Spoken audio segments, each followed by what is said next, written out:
அமெரிக்காவோட கலிபோர்னியா மாகாணத்துல இருக்கக்கூடிய ஒரு இடம் தான் டெத் வேலின்னு சொல்லக்கூடிய மரண பள்ளத்தாக்கு. இந்த இடம் ஒரு பாலைவன பள்ளத்தாக்கு.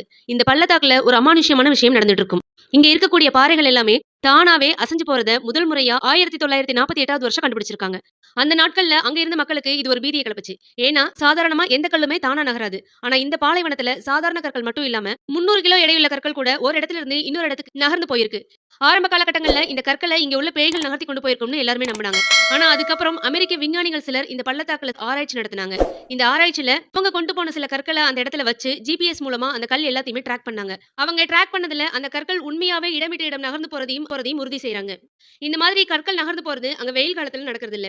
ஆனா குளிர்காலங்கள்ல இரவு நேரத்துல பூமிக்கு அடியில உள்ள தண்ணீர் உறைஞ்சு பனிக்கட்டியா மாறுது. அந்த பனிக்கட்டி அந்த பாலைவனத்துல இருக்கக்கூடிய அதிக வெப்பத்தால பகல் நேரத்துல உருகி தண்ணியா பெருக்கெடுத்து ஓடுது. இதுவும் இந்த பாறையோட நகர்வுக்கு ஒரு காரணமா இருக்கலாம்னு சொல்றாங்க. ஆனா இந்த பாறைகளோட நகர்வுக்கு இதுவரைக்கும் ஆதாரப்பூர்வமா எந்த ஒரு கருத்துமே விஞ்ஞானி